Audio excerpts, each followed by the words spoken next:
आज से ठीक 10 साल पहले जब मैंने अपने पति से तलाक लिया, तब मेरे माता पिता, रिश्तेदार, पूरा समाज, सबने मुझे ही दोषी ठहराया। सबकी नजर में गलती सिर्फ मेरी थी। बार बार सुनने को मिलता था, जो औरत अपने पति की नहीं हुई वो किसी की नहीं हो सकती।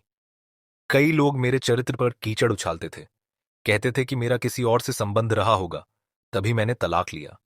लेकिन सच वो नहीं था जो लोग समझ रहे थे। सच वो था जो मैंने अपने पिता को बताया, और वो बाद में ही सही, लेकिन समझ गए। आज मैं आपको अपनी पूरी कहानी सुनाऊंगी कि आखिर मैंने अपने पति से तलाक क्यों लिया। फिर आप खुद फैसला कीजिएगा कि मेरा यह कदम सही था या गलत। यह बात कुछ साल पुरानी है। मैंने अभी अभी 12वीं पास की थी। एक दिन हमारे घर कुछ रिश्तेदार आए। वो एक रिश्ता लेकर आए थे। उनके मुताबिक लड़का बहुत अच्छा था। अच्छी खासी जमीन, लाखों रुपए का मालिक, सरकारी नौकरी।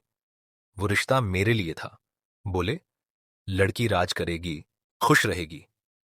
मैं ये सब सुन रही थी। मैंने शादी के बारे में कभी सोचा भी नहीं था।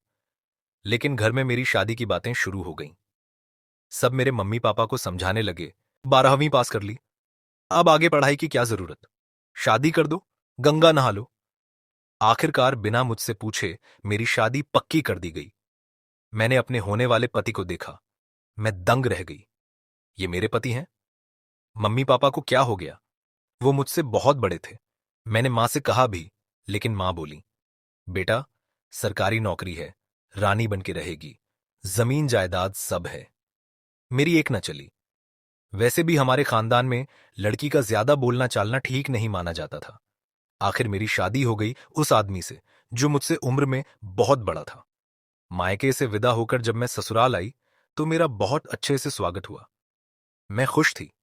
सोचा था शायद मैं अच्छे परिवार में आई हूं, जैसा मां ने कहा था। लेकिन यह खुशी ज्यादा दिन नहीं टिकी।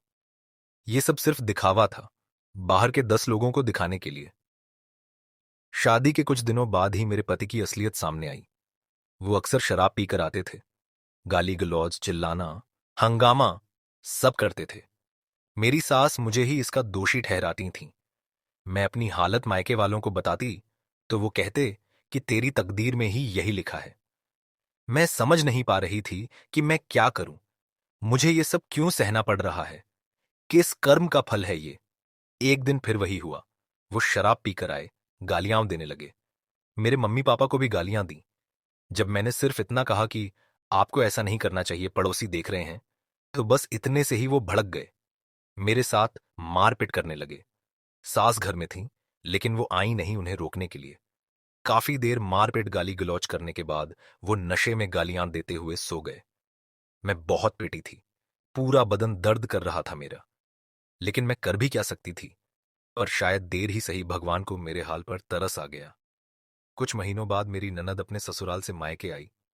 मुझे देखते ही समझ गईं कि उनके भाई के घर मेरे साथ क्या होता है। उन्होंने आते ही सास से कहा, एक बच्ची जैसी लड़की का क्या हाल कर दिया तुम लोगों ने। सास बोली, हम क्या करें, इसी के कदम है। जब से घर में आई है, सब उल्टा सीधा होने लगा है। मेरे बेटा की कोई गलती नहीं, उसके तरह आदमी ढूंढने से नहीं मिलेगा। ननद ने कहा, अच्छा, इतना अच्छा था तो इसकी पहली बीवी ने क्यों छोड़ा? मैं हक्की बक्की रह गई। पहली पत्नी मतलब मुझसे पहले इनकी शादी हुई थी। सास झल्ला गई, बोली, तू ज्यादा ज्ञान मत दिखा, और चली गई। मैंने सोचा मुझे ननद के आते ही चाय बनानी चाहिए थी, तो मैं वहां से रसोई की ओर बढ़ी। ननद ने रोका, कहां जा रही हो? मैंने कहा, चाय बनाने के लिए। बोली, अरे नहीं, इधर बैठो। मैं बैठ गई। उन्होंने मेरा चेहरा देखा और पूछा, क्यों सह रही हो ये सब? मैंने कहा, क्या कर सकती हूं? बोली, अपने मायके वालों को बताओ, वो जरूर मदद करेंगे। मैंने कहा, मम्मी पापा ने कहा है अंतिम सांस तक यहीं रहना है, यही मेरी तकदीर है। ननद हैरान हुई, कैसे हैं तुम्हारे घर वाले? तुम यहां इस हाल में हो और वो तकदीर पर दोष दे रहे हैं। मैंने कहा, नहीं, वो दुखी हैं, लेकिन समाज से डरते हैं। बोली, समाज? किस समाज की बात कर रही हो? जब तुम मार खाती हो तब ये समाज बचाने आता है क्या? मैंने हैरानी से पूछा, आपको कैसे पता कि मुझे मारा जाता है? बोली, सब पता है। तुमसे अच्छे तो इसकी पहली पत्नी के घर वाले थे। पहली बार जब इसने ऐसा किया था, उसने तुरंत मायके वालों को बता दिया। उसके मम्मी पापा उसे ले गए। मैंने पूछा, उसके घर वालों ने नहीं रोका? और शादी के बाद कोई कैसे मायके चला जाता है? ननद बोली, तुम किस दुनिया में जी रही हो? तभी सड़क से मेरे पति की चिल्लाने की आवाज आई। वो दूर से ही गालियां दे रहे थे। ननद को देखते ही और भड़क गए। क्या करने आई है तू?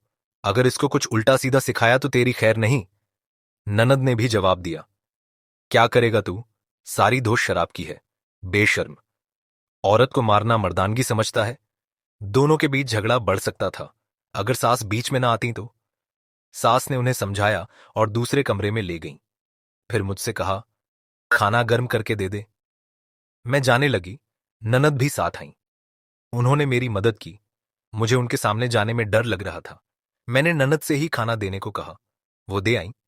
इधर मैं और ननद बैठकर खाना खा रहे थे। ननद ने मुझे समझाया, ये सब तुम्हें सहना नहीं चाहिए।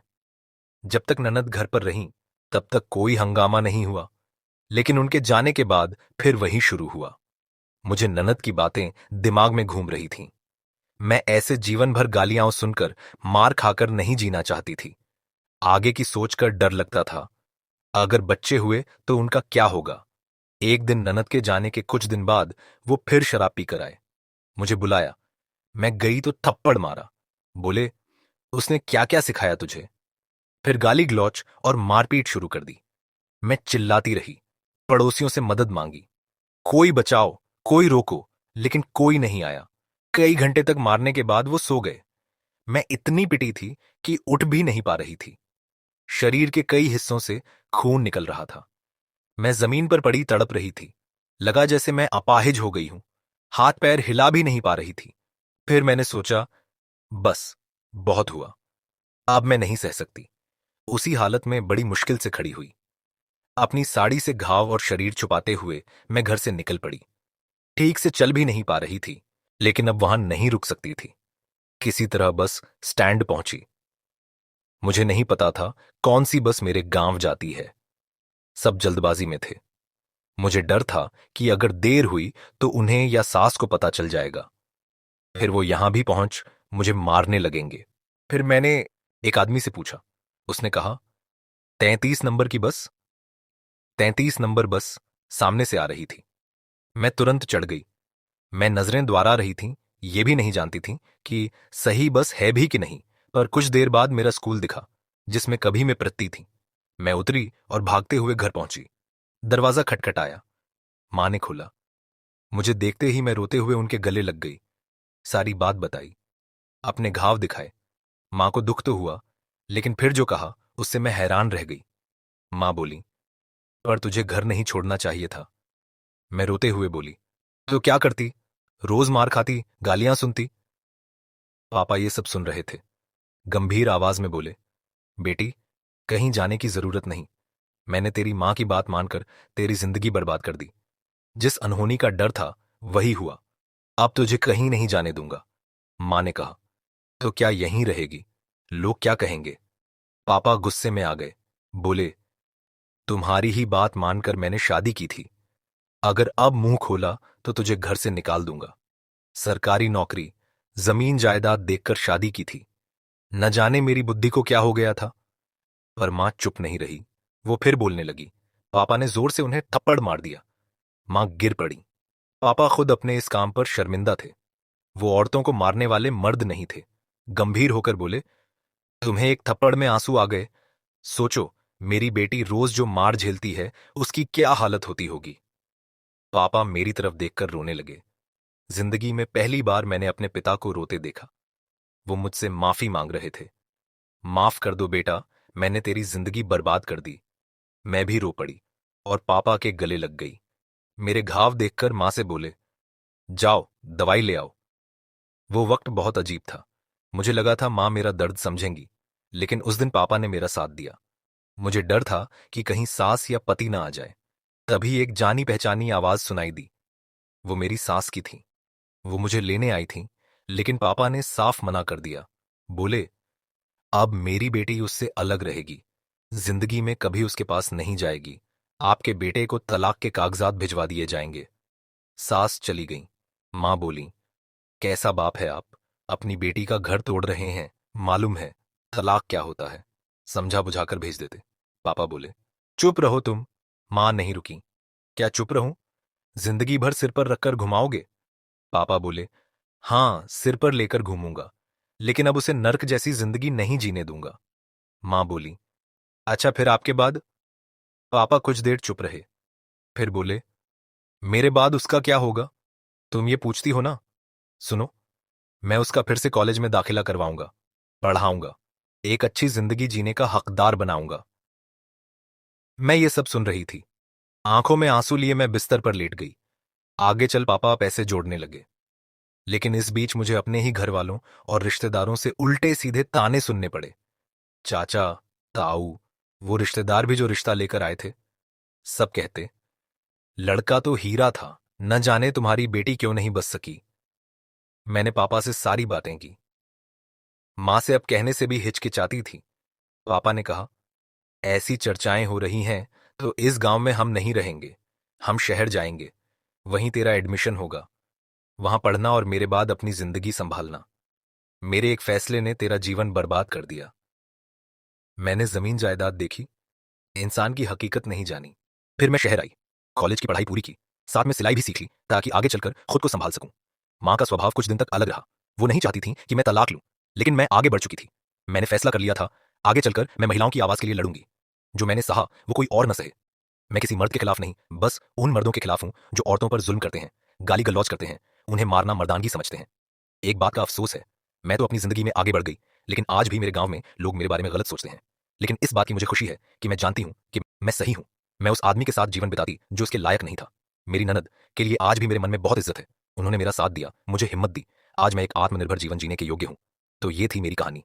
अब आप बताइए, क्या मैंने अपने पति को तलाक देकर सही किया या गलत? क्या मुझे वहां रहना चाहिए था? कमेंट में जरूर बताइएगा। धन्यवाद।